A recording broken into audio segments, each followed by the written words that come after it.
모이기를 패하는 어떤 사람들의 습관과 같이 하지 말고 오직 권하여 그날이 가까울수록 볼수록 더욱 그리하자. 그래서 이게 습관이 드신 분들은 스스로 못 나옵니다. 그래서 주변에서 자꾸 이렇게 권해 주셔야 돼요. 우리 같이 오후 예배 드리러 가자. 뭐 서로 인사하십시오 이렇게 하시면 또 오후 예배 좀 이따 나오시도록 이게 딱 묶여지시니까 그렇게는 마시고 이렇게 권해 주시고 우리 수요 예배도 같이 드려보자. 이렇게 수요 예배를 나오시는 성도들 또는 오후 예배를 나오시는 성도님들이 그런 습관이 아직 들지 못한 우리 성도님들에게 또는 직분자들에게 우리 오후 예배도 같이 드리자. 이게 계속 이렇게 선한 마음으로 권해 주셔야 됩니다. 이렇게 하시면 안 되고 너 오후 예배 안 드리면 분명히 이제 하나님이 너 벌 준다. 너 이번 주에 사고 난다. 뭐 이런 이상한 말씀하지 마시고 하나님께서 우리 사랑하시니까 우리 오후 예배도 같이 드려보자. 하나님 응답해 주실 것들이 있을 것이다. 이렇게 하나님의 약속을 이렇게 전하면서 자꾸 권해 주셔야 돼요. 그래서 습관을 깰 수 있도록 해 주셔야 됩니다. 새벽 예배도 마찬가지예요. 이렇게 잘 못 나옵니다. 물론 새벽 예배는 하나님이 나오게 해주셔야 나올 수 있는 예배이긴 하지만 그럼에도 먼저 새벽 예배를 나오셔서 그 하나님의 은혜를 만끽한 우리 성도님들이 그렇게 아직 습관이 들지 아니한 성도님들에게 우리 새벽 예배 같이 나가서 기도드리자. 우리 문제가 있으면 새벽 예배 때 기도해서 문제 해결 받아보자. 뭐 병도 나아보자. 이렇게 자꾸 권하는 은혜가 있어야 돼요. 뭐 안 그러면 어떻게 나오겠습니까? 그래서 모이기를 힘써야 됩니다. 모일 때 하나님 역사하시거든요. 모일 때 하나님 반드시 우리 가운데 하나님의 은혜가 있을 겁니다. 오늘 본문 이렇게 얘기합니다. 우리 17절 말씀 우리 같이 읽어보시겠습니다. 17절입니다. 여호와께 수종두는 제사장들은 낭실과 단 사이에서 울며 이르기를 여호와여 주의 백성을 긍휼히 여기소서 주의 기업으로 욕되게 하여 열국들로 그늘을 관할하지 못하게 하옵소서 어찌하여 이방인으로 그들의 하나님이 어디 있느냐 말하게 하겠나이까 할지어다. 자, 모여서 뭐 해야 되죠? 모이면 분명히 해야 될 것들이 있는데 그 해야 될 것이 뭡니까? 기도하는 겁니다. 우리 예전에 이런 구호가 있었거든요. 모이면 기도하고 흩어지면 전도하자. 모이면 뭐 해야 됩니까? 우선 기도해야 됩니다. 이게 세상의 모임과 우리 그리스도인의 모임의 차이예요. 세상의 모임은 뭐 먼저 하죠? 단합대회를 먼저 하거나 회식을 먼저 하거나 회의를 하기 위해서 모이지 않습니까? 세상에서 뭐 기도합시다라고 모이면 기도합시다라고 하는 거 없죠. 하지만 우리가 모이는 모든 모임의 시작은 뭐부터 해야 되죠? 기도부터 해야 돼요. 회의를 위해 모였어도 회의를 우리 오늘 한 30분만 하고 끝낼 겁니다. 그럼 기도부터 하다가 한 기도 25분 하고 회의 한 5분만 해도 됩니다. 전도를 위해 모였어도 뭐 먼저 해야 됩니까? 기도 먼저 해야 돼요. 뭐 이렇게 재직회를 모이거나 아니면 각 여전도회 남전도회 이제 한 달마다 원래회로 모일 때 반드시 뭐부터 해야 됩니까? 기도부터 해야 돼요. 왜요? 우리는 모이면 뭐부터 시작해야 되죠? 기도부터 해야 됩니다. 예배로 모였을 때도 다 우리가 10분 전 20분 전에 모이는 이유가 무엇 때문이죠? 기도하기 위해서예요. 은혜 받기 위해서 기도하고 하나님께 드리는 예배에 흠양해 달라고 기도하고 우리에게 있는 문제들 하나님 오늘 예배드리다 해결되게 해달라고 기도하고 아프신 분들과 아픈 환부에 손을 대고 기도하다가 낫는 역사 있어야 되지 않겠습니까? 그러려면 모였을 때 뭐 해야 됩니까? 기도해야 됩니다.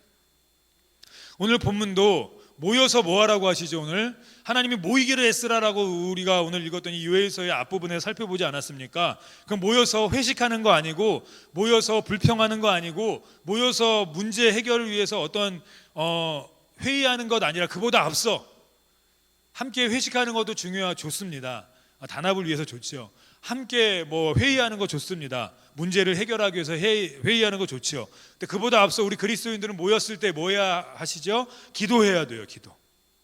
기도해야지 하나님 역사하십니다. 특별히 오늘 이 낭실과 단 사이는 하나님의 제사장들의 뜰이라고도 불리는 곳인데 이곳에서는 기도하는 곳이었어요. 오늘 백성들을 모은 곳이 어디죠? 낭실과 단 사이. 다시 말해서 모인 핵심은 하나님이 뭐하라고 모이라고 했습니까? 기도하라고 모이라고 했어요. 의무적으로 모이라고 했어요. 어린아이와 젖먹이들까지 모이라고 했고요. 그리고 신혼부부도 모이라고 했어요. 단 한 사람도 빠짐없이 의무적으로 모이라고 했습니다. 모여서 뭐하라고 하신 거죠? 기도하라고 한 거예요. 그러니까 우리는 모여야 됩니다. 모여서 뭐 해야 되죠? 기도해야 됩니다. 이 낭실과 단 사이에 모이라고 하신 것은 하나님은 그들에게 얘기했을 때 그들은 바로 깨달았어요. 아, 기도하라고 하나님이 지금 모이라고 하는구나. 선택이 아니구나. 의무구나. 빠질 사람이 없구나. 다 모여야 되는구나. 모여서 뭐 해야 합니까? 기도해야 돼요. 한 곳에 모여서 하나님 앞에 기도해야 합니다. 사실 이 장소는 어떤 장소냐면요, 하나님의 임재가 있는 지성소와 백성들이 모이는 뜰의 중간 지점이었어요. 기도의 장소가 바로 이 장소입니다. 다시 말해서 하나님이 언제 역사하십니까? 백성이 모여서 하나님 앞에 기도할 때 하나님은 일하세요. 불평한다고 일하시지 않고요, 넋두리 한다고 일하시지 않고요, 열심히 내가 산다고 일하지 않아요. 하나님은 어느 때 일하시죠? 하나님의 백성이 함께 모여서 하나님 앞에 기도할 때 하나님이 반드시 역사하십니다. 하나님이 일하세요. 기도가 하나님을 일하시게 할 수 있는 방법이에요. 하나님의 백성이 기도할 때 하나님이 일하시죠. 이 험난한 세상 속에서 살아갈 수 있는 세임 주시는 분 누구십니까? 하나님이에요. 근데 어느 때 세임 주십니까? 기도할 때 세임 주세요. 어느 때 새 생명 주십니까? 기도할 때 새 생명 주세요. 어느 때 회복해 주십니까? 기도할 때 회복해 주세요. 어느 때 평안 주시죠? 기도할 때 평안 주세요. 어느 때 기쁨 주십니까? 기도할 때 기쁨 주세요. 그래서 하나님의 백성은 모이면 기도해야 돼요. 그럼 하나님 친히 역사하십니다. 마태복음 18장 20절 우리 같이 읽어보시겠습니다. 두세 사람이 내 이름으로 모인 곳에는 나도 그들 중에 있느니라. 모여서 뭐 하는 거죠? 이들 기도하는 거 아닙니까? 모여서 하나님께 기도하면 하나님께서 어떻게 하신다고요? 그들 중에 역사하신답니다. 모여서 기도하면 하나님이 그들 중에 하나님의 능력을 드러내신답니다. 그러니까 우리는 모이면 뭐 해야 됩니까? 기도해야 돼요. 기도하기 위해 모여야 됩니다.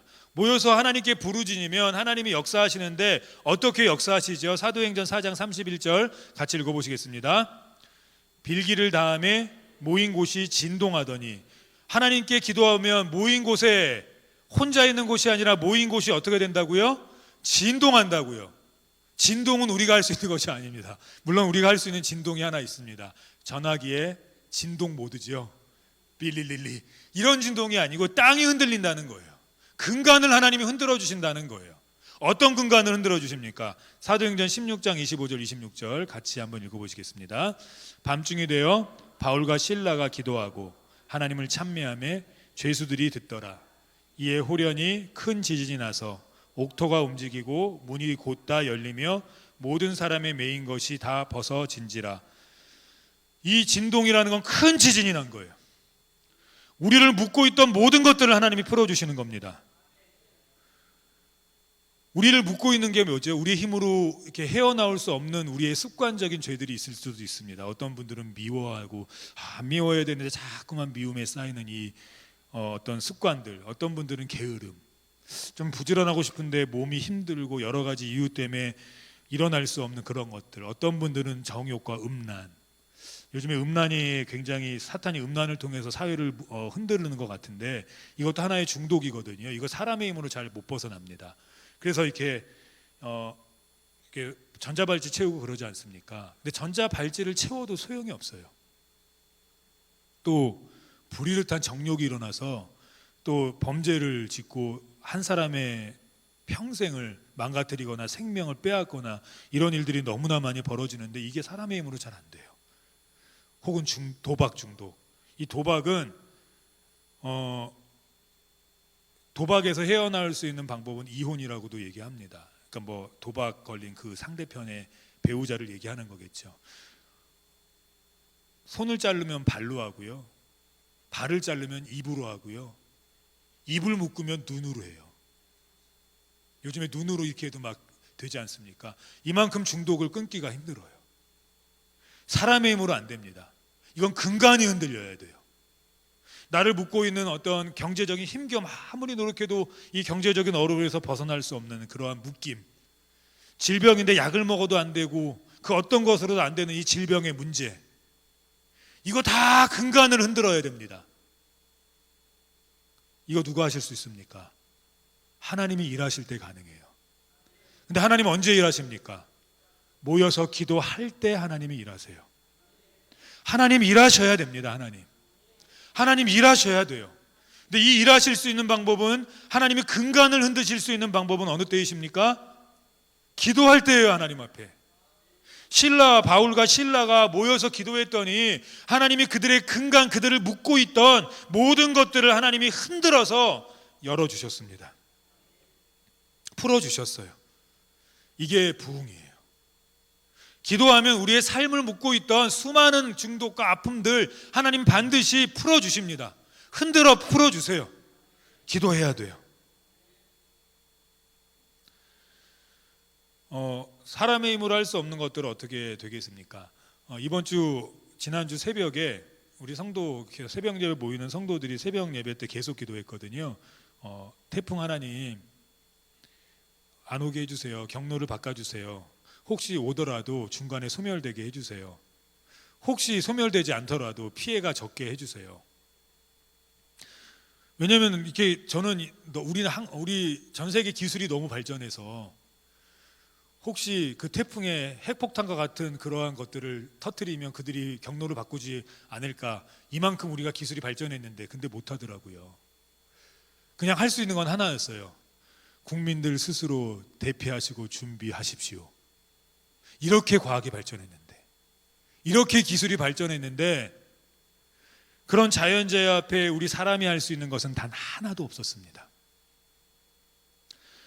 지금 사회가 너무 심각해져서 이게 묻지마 폭행도 막 있고 여러 가지 힘겨운 일들이 있습니다. 그래서 이렇게 호신용 3단봉이 품절을 일으키고 스프레이가 품절을 일으켜요. 그런데 정말 막을 수 있을까요? 이렇게 지나가고 있는데, 통화하고 있는데 갑자기 뒤에서 누가 쑥 찌르면 어떡하시겠습니까? 그걸 어떻게 대비하시겠어요? 3단봉으로 대비가 되겠습니까? 물론 지나가던 옆 사람은 대비가 되겠지요. 그때 경찰이 이렇게 얘기합니다. 스스로 책임져야 됩니다. 이렇게 과학이 발전하고 CCTV가 한국만큼 잘 되어 있는 곳이 없음에도 불구하고 스스로 책임져야 돼요. 근데 스스로 책임질 수 있습니까? 없어요. 할 수 있는 것이라고는 모래주머니를 올려놓는 것과 3단봉을 사는 게 우리의 최선이에요. 그래서 기도했거든요. 기도하신 분들은 할렐루야 했을 겁니다. 새벽 예배 때 기도하시면서, 물론 또 다른 분들은 또 새벽 예배가 아니더라도 기도하신 분들도 있을 겁니다. 어떤 학생이 그러더라고요. 태풍이 왔어야 되는데, 제가 때려 죽여버리려다 말았는데, 나 태풍이 뭔지 좀 맛보고 싶었는데 왜 오다가 없어졌지? 그러니까 용인 이런 지역에는 별로 안 올라왔으니까요. 왜 중간에 사라진 거야? 이놈들이 그런 얘기한 거 알아요. 왜 그러냐면 걔네는 계약을 했거든요. 그래서 학교를 안 갈 수 있었는데 가게 된 겁니다. 학교를 안 갈 수 있었는데, 그러니까 좀 올라오지. 비가 많이 왔어야 되는데, 좀 지붕이 날아갔어야 되는데, 이런 얘기를 하더라고요. 저는 속으로 얘기했습니다. 하나님이 역사하신 거야. 어떤 분들만 아실 수 있는지 아십니까? 기도한 분들은 아세요, 분명히.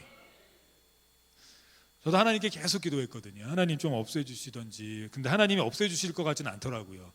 근데 하나님이 중간에 소멸시켜 주실 것 같고 약하게 해주실 것 같았어요. 그래서 계속 기도했거든요.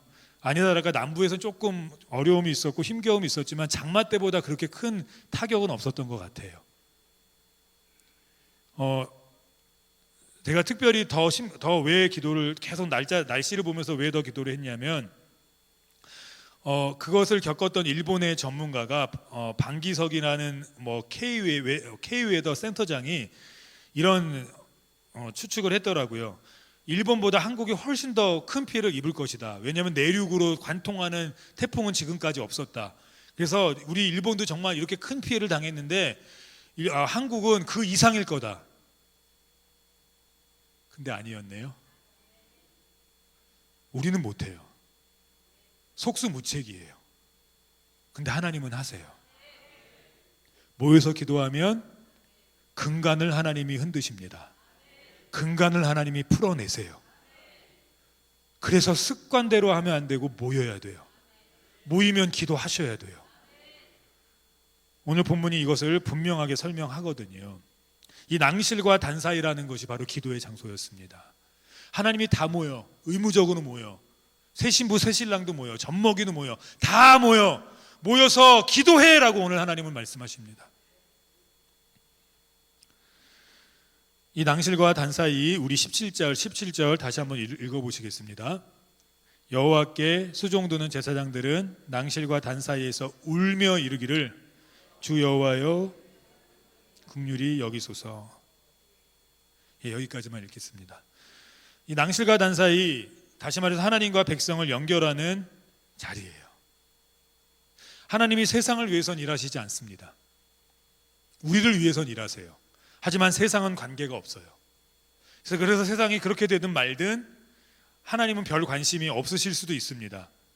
그런데 이 낭실과 단사이가 어떤 곳이라고 그랬죠? 하나님과 백성을 연결하는 곳이에요.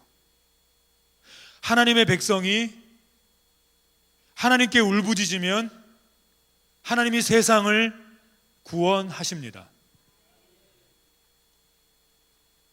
저는 하나님의 역사였다고 믿습니다. 이번 태풍은 하나님의 역사였어요. 근데 우리만 구원하신 게 아니고 우리 한국을 구원하셨어요. 수많은 전문가들이 얘기했습니다. 분명히 큰 피해가 있을 거라고. 근데 그들의 그 평을 하나님은 뒤집으셨어요. 물론 지방 저 남쪽엔 좀 있었습니다. 예상보다 적었어요. 그리고 그들이 모래를 쌓은 만큼보다 물이 넘치지는 않았던 것 같죠. 미리 준비한 이들은 잘 견뎌낼 수 있었어요. 그들은 얘기할 겁니다. 다행이다. 그들은 얘기할 겁니다. 행운이다. 근데 우리는 압니다. 하나님이 역사하셨다. 세상 몰라도 괜찮아요. 그들 피해 안 입었으면 그것을 우리는 감사하면 됩니다. 근데 우리는 알아요. 하나님이 살아계시다는 걸. 이렇게 우리가 울며 기도하고 우리가 이렇게 잠을 설치며 하나님께 기도하면 하나님께서 세상을 보호하세요. 결국 책임은 누구에게 있습니까? 우리 그리스도인들에게 있어요. 우리가 모여서 기도하지 않고 우리가 모여서 하나님께 울부짖지 않으면 세상은 재앙으로 치닫습니다. 세상은 무너짐으로 치닫아요. 하나님 분명 예언하셨습니다. 세상은 점점 안 좋아질 거고 재앙이 있을 거고 하나님의 심판이 있을 거라고. 그런데 그것을 막을 수 있는 방법이 있습니다. 원래 하나님께서 이스라엘 백성을 너네를 심판할 거야, 너희를 망하게 할 거야 라고 했을 때 원래는 하나님이 그 다음 솔로몬의 다음 아들 때 망하게 하려고 하셨어요. 근데 하나님이 계속 참고 기다리세요. 그 참고 기다린 이유는 뭐냐면 그 중에 한 왕이라도 하나님께 돌아왔으면, 하나님께 울며 부르짖었으면 하나님이 그 심판을 유보하고 싶으셨던 거예요. 근데 단 한 명도 북이스라엘에는 하나님께 기도하는 하나님의 왕이 없었어요. 그리고 남유다는 조금 더 뒤에 멸망당하지 않습니까? 그 이유가 무엇 때문이었죠? 중간중간에 하나님께 회개하는 하나님의 왕들이 있었어요. 그래서 하나님이 유보하셨어요. 세상은 결국 예수님 오시기 전에 세상은 말세가 될 겁니다. 하지만 좀 유보해야 되지 않겠습니까? 좀 미루어야 되지 않겠습니까? 그러려면 어떻게 해야 되죠? 세상이 이러면 안 되는데, 이렇게 되면 점점 이렇게 험악해지고 위험해지면 안 되는데, 이제 어떻게 살까 하고 한탄만 하고 있으면 안 됩니다. 책임을 맡은 우리 그리스도인들이 습관을 버리고 하나님 앞에 모여서 하나님 앞에 울며 기도해야 돼요. 그들이 알든 모르든 상관없어요. 결국은 국가가 있어야 우리가 있는 것 아닙니까? 방학동이 잘 돼야 우리도 잘 되는 것 아닙니까? 그들 몰라도 돼요. 근데 하나님은 하나님의 백성을 통해서 일하십니다. 무엇을 통해서요? 기도를 통해서 일하세요. 그래서 기도해야 돼요. 다 무너져가는 세상, 더럽고 흑암 속에서 있는 세상입니다. 그 흑암은 우리의 힘으로 걷어낼 수가 없어요. 창세기 1장 2절에서 3절 보면 이렇게 얘기합니다. 같이 읽어보시겠습니다. 땅은 혼돈하고 공허하며 흑암이 깊음 위에 있고 하나님의 신은 수면 위에 운행하니라. 하나님이 가라사대 빛이 있으라 하심에 빛이 있었고, 하나님이 빛을 주셔야 빛이 있습니다. 흑암은 우리가 몰아낼 수 없어요. 재앙은 우리가 몰아낼 수 없어요. 우리 삶의 흑암과 우리 삶의 어두운 부분도 우리가 몰아낼 수 없어요. 하나님만이 하실 수 있어요. 하나님이 일하셔야 돼요. 그럼 하나님이 언제 일하시죠? 우리가 기도할 때 일하세요. 기도하셔야 합니다. 모여서 기도해야 돼요. 그래서 권해야 돼요. 같이 수요 예배 드리자, 같이 새벽 예배 드리자. 이 습관을 벗어내기가 참 힘들거든요. 주일만 나오시던 분들은, 이 오전 예배만 나오시던 분들은 오후 예배 나오시는 게 참 힘들고요. 오후 예배까지 나오셨던 분들은 수요 예배 나오시는 게 참 힘들고요. 수요 예배까지 나오셨던 분들은 심야 예배 나오는 게 참 힘들고요. 이 네 예배를 다 나온다 할지라도 새벽 예배 나오는 게 가장 힘들어요. 그래서 주변에서 도와줘야 돼요. 같이 나가자고, 같이 기도하자고. 그러면 우리 강문명성교회 완전히 뒤집어질 겁니다. 하나님의 역사가 여기저기서 막 나타날 거예요. 지금도 여기저기서 하나님이 조금씩 일하시는데 이 조금이 왕창이 될 겁니다. 출애굽기 14장 20절 같이 읽겠습니다. 애굽진과 이스라엘 진 사이에 이르러 서니 저편은 구름과 흑암이 있고 이편은 밤이 광명함으로 밤새도록 저편이 이편에 가까이 못하더라. 보십시오. 애굽에는 뭐만 있습니까? 구름과 흑암만 있어요. 하나님이 함께 하신 이스라엘 백성에게 뭐가 있습니까? 밤인데도 광명이 있어요. 이 차이가 이스라엘 백성이 불을 피웠기 때문입니까? 이스라엘 백성이 뭔가 잘했기 때문입니까? 아니에요. 이스라엘 백성에게는 하나님이 일하고 계셨고 애굽에는 하나님의 일하심이 없었어요. 흑암을 몰아내는 건 하나님이 하신 일인데 하나님은 애굽에 관심이 없다고요. 우리가 하나님 앞에서 낭실과 제단 사이에서 기도할 때 하나님이 역사하셔서 세상도 긍휼히 보십니다. 우리가 풀어낼 수 없어요. 그렇다고 세상에 희망이 없다고 한탄만 할 수는 없지 않습니까? 우리도 그 세상에 섞여 살아야 하는데, 우리도 그 세상에서 일하며 살아야 되는데, 하나님이 그 세상에 빛을 주셔야 되지 않겠습니까? 하나님이 그 세상에 동일하게 역사해 주셔야 되지 않겠습니까? 그러려면 우리가 뭐 해야 된다고요? 하나님 앞에 기도해야 돼요. 사력을 다해 모여야 하고요, 사력을 다해 기도해야 됩니다. 하나님께 부르짖어야 돼요. 그런데 우리가 부르짖을 때 부르짖어야 될 내용이 있습니다. 그것은 하나님 재앙을 없애주세요 이런 게 오늘 본문에 나타나지 않습니다. 우리 17절 다시 한번 읽어보시겠습니다. 앞절. 여호와께 수종드는 제사장들은 낭실과 단 사이에서 울며 이르기를 여호와여 주의 백성을 긍휼히 여기소서. 무엇을 기도해야 됩니까? 하나님의 긍휼을 기도해야 돼요. 우리가 이 세상에 일어나는 모든 일들을 알 수 없지 않습니까? 어떤 자연재해가 앞으로 올지도 모르지 않습니까? 아까 우리 어린아이들에게 얘기했죠. 하나님께서는 예언도 하신다고, 앞으로 일어날 일들을 우리에게 가르쳐 주신다고. 왜 가르쳐 주시죠? 우리가 그 일을 대비하라는 게 아니죠. 하나님이 하시는 것을 알게 하기 위함이죠. 우리가 할 것은 무엇밖에 없습니까? 하나님의 심판이 올 때 그 심판 반드시 옵니다. 그런데 우리가 뭐 해야 되죠? 하나님의 긍휼을 구해야 돼요. 이 긍휼이라는 단어는 두 가지 의미가 있습니다. 첫 번째는 아끼다, 아끼다. 두 번째는 돌이키다. 첫 번째 의미는, 이 아끼다라는 의미는 하나님의 마음에 호소하라는 거예요. 하나님이 우리를 얼마나 아끼시는 줄 아십니까? 하나님 우리 미워하지 않아요. 하나님 우리 미워서 이 세상에 재앙을 주신 거 아니고요. 하나님 우리 미워서 우리를 아프게 하시는 거 아니고요. 하나님 우리를 미워해서 우리를 일을 안 되게 하거나 재산적으로 이렇게 피해를 입히시는 거 아니에요. 우리 가끔 그렇게 생각할 때 있거든요. 하나님이 나를 얼마나 미워하시게 날 이 자리까지 오게 한 거지? 하나님이 나를 얼마나 미워하시고 나를 얼마나 고생시키시려고 지금 이 자리에서 나를 이렇게 힘들게 하시는 거지? 근데 하나님은 절대 그러시지 않아요. 왜요?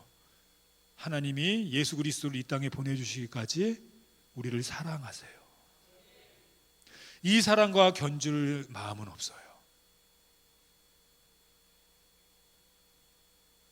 그래서 우리가 하나님, 내가 헌금을 이만큼 드렸으니까 하나님 그래도 좀 역사해 주셔야 되는 거 아닙니까? 하나님 내가 이만큼 헌신하는데 하나님 그래도 이젠 역사해 주셔야 되는 거 아닙니까? 우리의 공로가 얼마나 되겠습니까? 돌아보면 우리의 공로가 더 큽니까? 하나님 앞에 우리의 잘못이 더 큽니까? 저는 잘 성도님들은 모르겠어요. 저는 근데 잘못이 훨씬 더 커요. 내가 공로를 들여 얘기해서 하나님께 뭘 받으려고 하면 사실은 아무것도 없습니다. 정말로 순수하게 하나님만을 위해서 한 일이 별로 없어요. 다 나 때문에 한 거예요. 나 복 달라고, 나 고쳐달라고, 나 회복해달라고.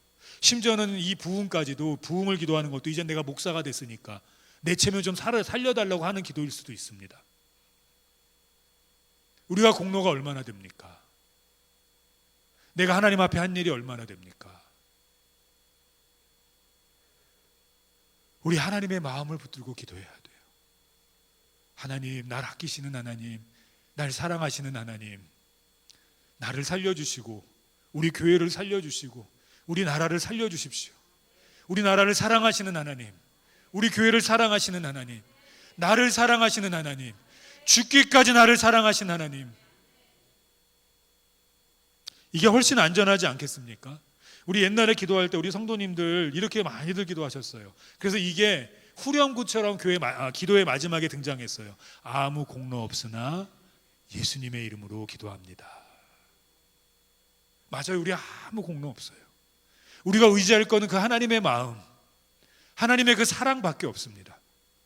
그 마음 붙들고 기도해야 되지 않겠습니까? 우리가 언제부터 잘났다고 내 공로로 기도합니까? 어떻게 우리가 언제부터 잘났다고 내 열심으로 기도합니까? 우리가 잘나서 지금 이 자리가, 이 세상이 이렇게 됐습니까? 열심히 살았어요. 열심히 했어요. 과학도 열심히, 최고의 인재들이 과학을 지금까지 발전시켰고, 열심으로 기술을 발전시켰고, 클릭 한 번 하면 많은 것들을 먹을 수 있는 경제적인 부까지 우리에게 허락해 줬습니다. 그렇게 달려왔는데 뒤를 보니까 다 무너져 가고 있어요. 인격이 무너져 가고 있고, 가정이 무너져 가고 있고, 아이들이 무너져 가고 있고, 모든 것이 무너져 가고 있어요. 환경이 무너져 가고 있는데 지금 만들어 놓은 과학으로 안 돼요. 아이들을 제대로 잡아보려고 하는데 지금 만들어 놓은 교육으로 안 돼요. 가정을 좀 만들어 가려고 하는데 지금 가족 부양할 수 있는 정책들로도 안 돼요. 이제는 정책들이 이런 정책들을 하더라고요. 예전에는 둘만 낳아 잘 기르자, 하나만 낳아 잘 기르자 하고 아이들을 몰살시키기에 애쓰던 그 광고들이 이제는 결혼하니까 살맛이 나네, 아이를 낳으니까 좀 힘이 있네, 우리 둘째 가져볼까, 뭐 이런 광고를 하더라고요. 뭐 그런다고 되겠습니까?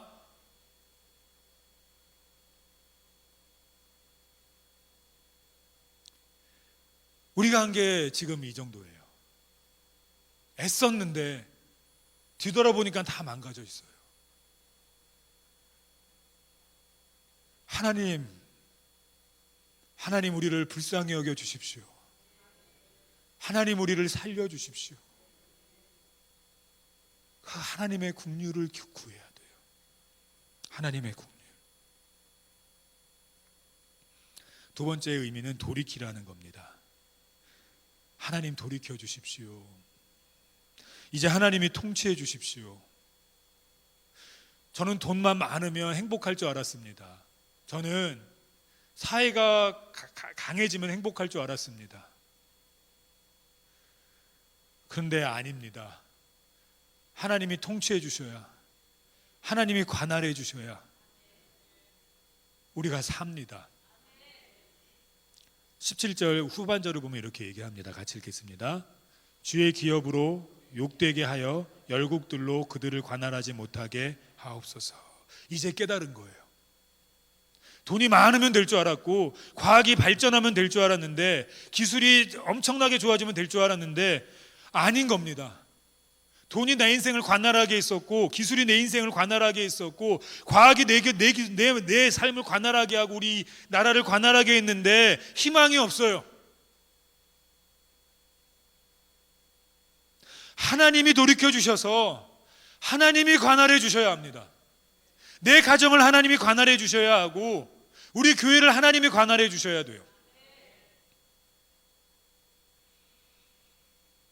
그래야 하나님 영광 드러나고 우리가 하나님의 영광을 위해 살 수 있고, 하나님이 주시는 기쁨과 평안과 행복이 무엇인지 깨닫습니다.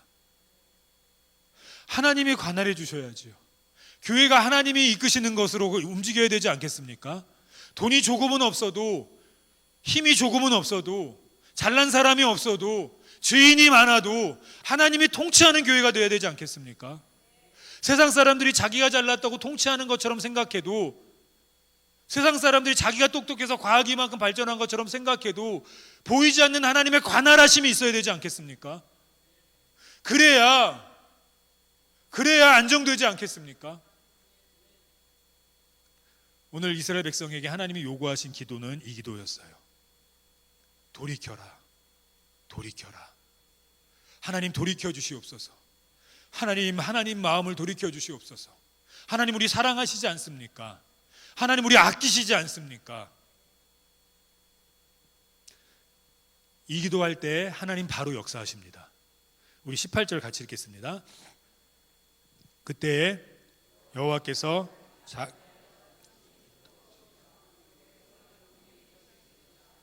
이 땅이라는 것이 무엇이죠? 사람들이 살아가는 근간이고요.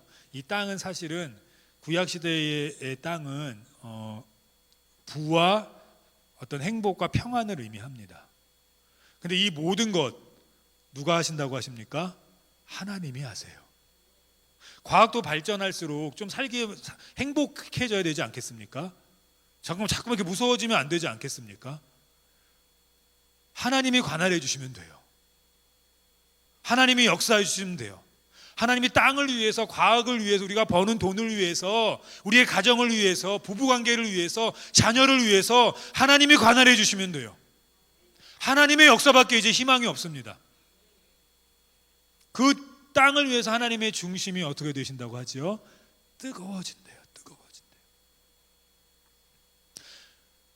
뜨거워진대요. 저희 큰아버지가 아직 예수님을 영접하진 않으셨는데 이제 곧 영접하실 것 같은데, 이 큰아버지가 굉장히 아버지한테, 큰아버지 되게 죄송한데 이렇게 돈을 안 쓰십니다. 굉장히 안 쓰세요. 그런데 우리 아이들 중에 이제 절기 때마다 모이는데, 우리 아이들 중에 한 명이 살짝 그 할아버지 어깨를 안마해 줬나 봐요. 어깨를 안마해 줬는데 그 큰아버지는 아직 손주가 없거든요. 그래서 안마를 해 주었는데 너무 감동하셨나 봐요. 너무 감동해서 그 10,000원짜리 하나 안 나오시는 이 큰아버지의 주머니에서 10만 원이 나왔어요. 그래서 그 아이에게 줬거든요. 그랬더니 이제 다른 애들이 눈이 동그래진 거죠. 그 다음 날 또 다른 애가 가서 안마를 하더라고요. 근데 그 아이는 이미 글러 먹은 거죠. 왜요? 돈을 받기 위해서 가서 했으니까. 근데 안 줄 수는 없고 10,000원짜리 한 장 주시더라고요. 10배의 차이가 나는 거죠. 10배. 그리고 더 중요한 거는 이 설교를 하세요. 야, 몇째가 내 등을 안마하더라. 보는 사람마다 얘기해요. 와, 몇째가 내 등을 안마하더라. 해달라는 소리도 안 했는데. 그리고 그 다음에 또 절기에 만나면 그놈 먼저 찾아요. 누구야, 왔냐? 마음이 너무 감동된 거예요. 남들은 돈 받으려고 와서 눈치 보면서 와서 하는데 그랬으니까요. 우리도 하나님께 돈 구하면 하나님 돈 주시죠. 건강 구하면 건강 주시죠. 나라를 구하고 경제를 구하면 하나님 주시죠.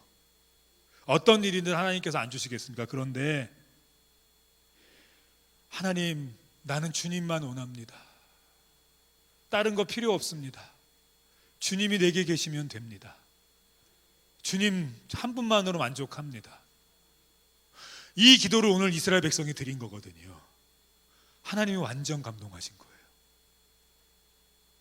늘 자기들 밥 달라고, 늘 물 달라고 불평하고, 늘 뭐 달라고 떼쓰던 이스라엘 백성이 오늘따라 이상하게 나는 하나님의 마음을 압니다. 하나님의 마음을 구하고 나는 하나님이 내게 와주셨으면 좋겠습니다. 나는 주님밖에 없습니다라고 지금 기도하고 있는 겁니다.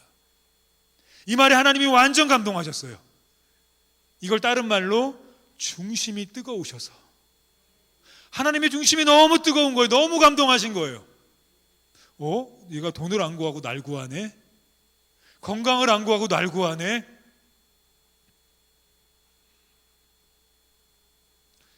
이 남녀 사이도요, 어느 때 연애가 잘 되죠? 뜨거울 때. 이 뜨거움은 거리가 상관없고요, 뭐 그 사람의 학벌 상관없고요, 재산 상관없더라고요. 그냥 막 날이 가는 줄 모르고 그렇게 만나요. 사업도 어떤 사람이 성공합니까? 끝까지 뜨거움을 잃지 않는 사람이 성공해요. 신앙도 어떤 사람이 신앙생활 잘하죠? 뜨거운 사람이 잘해요. 뜨거우면 뭐 새벽 예배, 수요 예배, 심야 예배, 주일 예배 나오란 소리 안 하고 신방 안 해도 그냥 막 발이 닳게 나옵니다. 심지어 목사님이 너무 걱정돼서 저러면 일은 언제 하나, 새벽 예배까지 하면 저러고 직장 가서 졸진 않을까, 그래서 좀 시험시험에 못 막아요. 계속 나와요. 그냥 나오지 말라 그래도 나오고 막아도 나오고. 이것을 사회에서는 뭐라 그러죠? 초심, 뜨거운 마음, 초심이라 그래요. 사람도 마음이 뜨거우면 그 사람의 학벌이나 무엇에 관계없이 결혼하고 사업이 성공하고 신앙에 막을 자가 없는데, 하나님의 마음이 뜨거우시게 되면 어떻겠습니까? 하나님 마음 뜨겁게 해드려야 되지 않겠습니까? 하나님이 우리에게 완전 감동하게 해야 되지 않겠습니까? 늘 뭐가 있어야 나와도 우리가, 그것도 뭐 괜찮지요. 꼭 뭐가 있어야 나오던 우리가. 그 부모님들 참 마음 아픈 얘기인데 이렇게 얘기하지 않습니까? 유산 끝까지 주지 마, 그래야지 절기에라도 찾아와. 이거 너무 슬프지 않습니까? 이 부모님들이 그래도 자녀 보고 싶어서 유산 주고 싶은데, 힘든 거 알아서 주고 싶은데 끝까지 안 나요. 왜? 그럼 버릴까 봐. 그것보다 정말 사랑해서 찾아뵙고 하면 얼마나 좋겠습니까? 우리도 아플 때만 주님 낫게 해달라고 나오는 것도 좋지요. 힘겨울 때마다 주님께 부르짖는 거 좋지요. 근데 주님 때문에, 주님 한 분으로 만족하고 싶어서, 우리 예전에 뜨거울 때 그렇게 기도하시지 않았습니까? 나 주님이면 됩니다. 나 주님 한 분이면 충분합니다. 우리 그렇게 시작했던 것 같아요, 신앙생활. 주님만 불러도 눈물이 흐르고, 주님만 불러도 기쁘고, 주님만 생각해도 힘이 나고.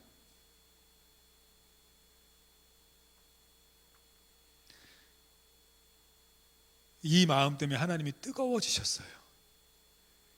그래서 하나님 말씀하세요. 중심이 뜨거워서 내가 그의 땅을 위해서 내 백성을 긍휼히 여길 것이라. 그리고 다음 주에 하나님이 어떻게 역사하나 보십시오. 하나님이 어떻게 그 백성을 살리시는지 보십시오. 하나님의 마음을 뜨겁게 하는 우리가 되어야 됩니다.